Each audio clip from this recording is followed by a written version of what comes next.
Claramente un proyecto que esté destinado a estas poblaciones tan vulneradas tiene que enfrentarse a los prejuicios. El propio proyecto tuvo que pensar prejuicios y entre los prejuicios pensó el proyecto. ¿Qué otros grupos hay que abordar que históricamente están relacionados a los prejuicios y que son claves también para nuestra seguridad nacional? Contanos qué intervenciones al respecto hicieron. Sí, eso es interesante tu intervención, porque no solo se pensó en las personas víctimas de los procesos de discriminación, ¿no? Que fue la particularidad de esta intervención, sino que en los potenciales, en términos institucionales y en términos estatales, ¿no? Victimarios de procesos de discriminación. Entonces se hizo una activa campaña, ¿no? Con personal de salud, con el sistema de salud, el sistema educativo y Fuerzas Armadas y Seguridad. ¿Bien? Se hizo una intervención específica de concientización, de problematización, ¿no? Ojo, no solo de la transmisión del VIH, sino de los derechos de la población trans, de los derechos de la población gay, o de los derechos en términos generales, en términos de ciudadanía, con Fuerzas Armadas y Seguridad.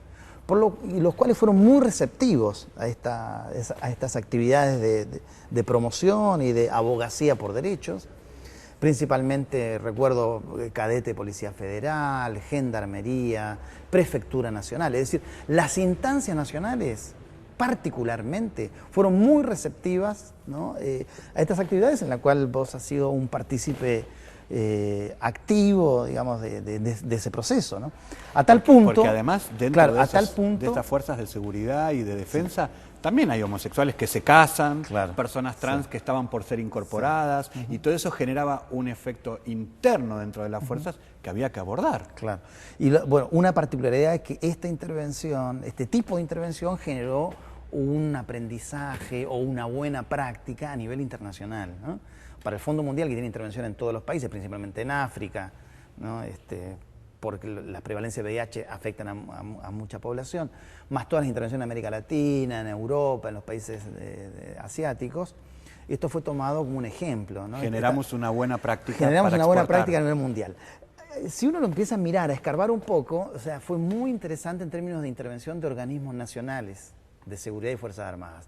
No logramos lo mismo con fuerzas provinciales, ¿no? O con fuerzas territoriales. Bien, o sea, ahí el acceso a generar programas de concientización en cadetes, en oficiales. Eso queda como una brecha. Eso queda como una brecha porque además pensemos que población trans, mujeres en situación de prostitución, viven el tema del escarnio público y en términos de estatal, porque esto es representación del Estado en forma muy directa. Además, muchas veces cuando los prejuicios fueron ley y se crearon edictos policiales, códigos contravencionales para reprimir la prostitución, el travestismo, la homosexualidad, el uso de drogas, los principales interventores en esa violencia era la policía. Es la policía provincial, municipal, nacional. Entonces es importante abordar esos espacios para reducir la distancia entre las personas más vulneradas, por ejemplo, y el sistema de salud. Claro. Porque ¿por qué no llegan al sistema de salud? Que es una de las preguntas que este proyecto respondió, ¿no es cierto? Sí. Inclusive, mira, me haces acordar de anécdotas particulares, ¿no? Por ejemplo, grupos de trans en la Patagonia que toda su vida pública la hacían en la noche, ¿no? Por el estigma diurno. Que solo les quedaba como estrategia de supervivencia. Claro, ir a comprar pan, ir a comprar comida una vez que oscurecía, ¿no? Salir de las casas de noche. Claro, salir de las casas de noche, ¿no? O trabajadoras o mujeres en situación de prostitución que hacían campañas usando preservativos y que si eran requisadas por la policía, enganchaba a la promotora con 100 preservativos en la cartera, va presa. Va presa por promoción de la prostitución. De la prostitución. ¿No? Entonces muchas veces tenían que deshacerse de los preservativos o esconderse. O víctimas de ser consideradas prostitutas. Claro, víctimas, que tal vez lo son, porque eran promotoras de salud. Otro efecto impresionante. Sí. Creo que fueron 100, ¿cuántas fueron las personas que contrató este proyecto? 160 personas. Que trabajaron, 160 personas que trabajaron en promedio 1 año y medio, lo que duró el proyecto. Con trabajo registrado. Con trabajo, claro, eso fue una particularidad de la intervención, porque fue trabajo registrado. No fueron ni contrato, ni ley de Travestis, voluntariado. varones gays, usuarios de drogas, Exacto. personas en situación de prostitución, Sí. contratadas por este proyecto para ser promotores de derechos humanos y promotoras de derechos humanos en sus propios territorios con un recibo de empleo legal en su Sí, cartera. exacto. Qué cambio, qué dignidad, Sí, cómo con dignifica el obra trabajo. social, aguinaldo, vacaciones, etcétera. O sea, el tipo y con una indemnización final como lo establece La ley. la ley, ¿no? Con los contratos a plazo. Y esas personas además fueron sugeridas por las organizaciones locales. Exacto, todas las organizaciones sugerían la contratación en general de 10, entre 8 y 10 activistas, Salta, Santiago del Estero, Bariloche, Mendoza, San Juan, Que San produjeron Luis. contenidos audiovisuales, materiales de prevención locales, Claro. produjeron pequeñas actividades de inclusión para, por ejemplo, que esas personas accedan a...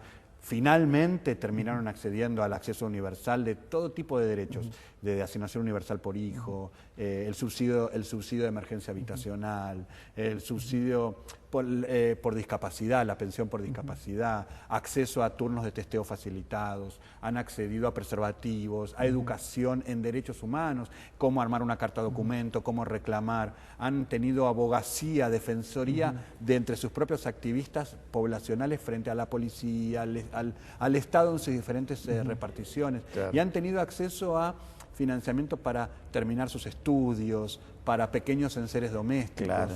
Y también inclusive para el desarrollo de pequeños emprendimientos, ¿no? Pequeños negocios, articulados en algunos casos con programas estatales, ¿no? Ya sea a nivel nacional o a nivel provincial. Obviamente eso vitalizaba, ¿no?, prácticas que no estuvieran directamente ligadas con situaciones que involucraría, ¿no?, prostitución o trabajo sexual principalmente, ¿no? Y las organizaciones finalmente eran las que recibían el dinero para Claro. ejecutar esas intervenciones. Exacto. O sea, que esos 4 millones de dólares en realidad se iban en grandes, la mayor parte se iba a través de las organizaciones que aplicaban y recibían dinero para hacer esas intervenciones. Claro, exacto. Que principalmente en el caso argentino fue abogacía, ¿no? O sea, fue Defensa de derechos. defensa de derechos particularmente. Es lo ¿Por que qué? más hambre había, digamos. Claro, porque el otro costado, los preservativos, el acceso a medicamentos. Argentina es uno de los primeros países que se accede gratuitamente a los medicamentos, ¿no? Desde hace mucho y Sí, que sigue sí. cumpliendo. Exacto, que sigue cumpliendo.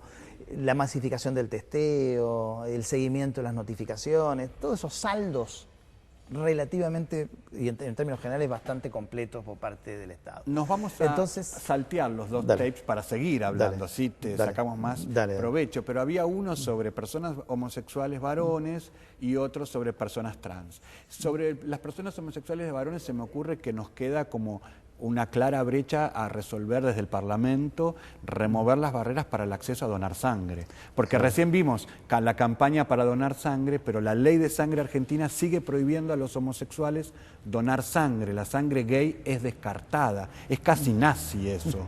Y eso tiene impacto en esa población. Y este proyecto se encontró con lo que es ser homosexual y los estigmas a los que hay que enfrentarse, ¿no es cierto? claro, exacto.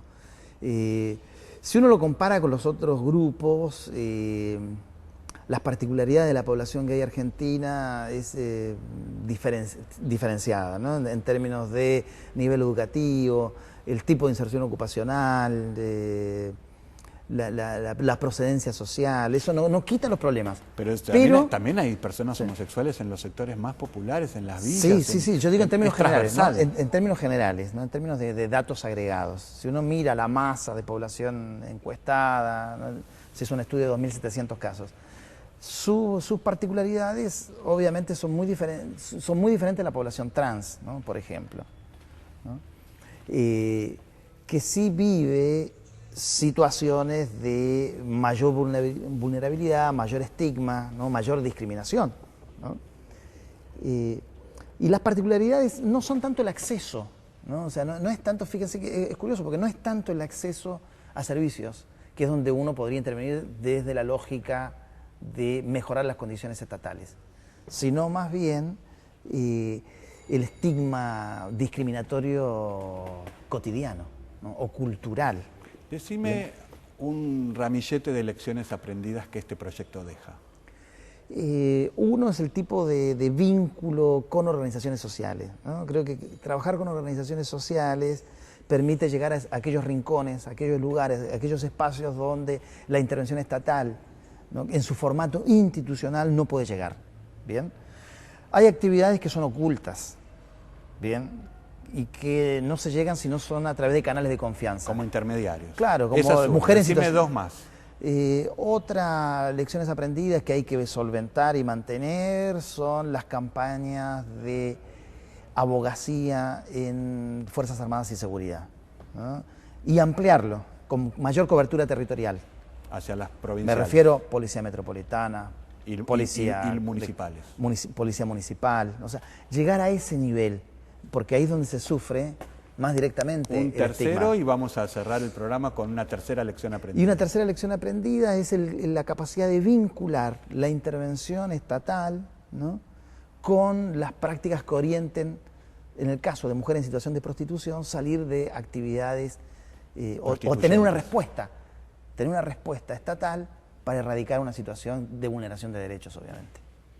Hemos tenido una oportunidad que pocas veces las audiencias tienen, que es conocer detalles técnicos de la evaluación y el monitoreo de estos procesos en donde invertimos tanto y queremos saber entonces para qué han servido, qué dejan sembrado y cuáles son los próximos pasos. Así que una vez más, celebrando artículo 16 en Senado TV. Hasta otro jueves. Gracias, Lalo. Vamos a brindar por tantos activistas militantes que han recorrido el país extendiendo el brazo de los derechos humanos. Hasta el próximo jueves por Senado TV. Bien, gracias.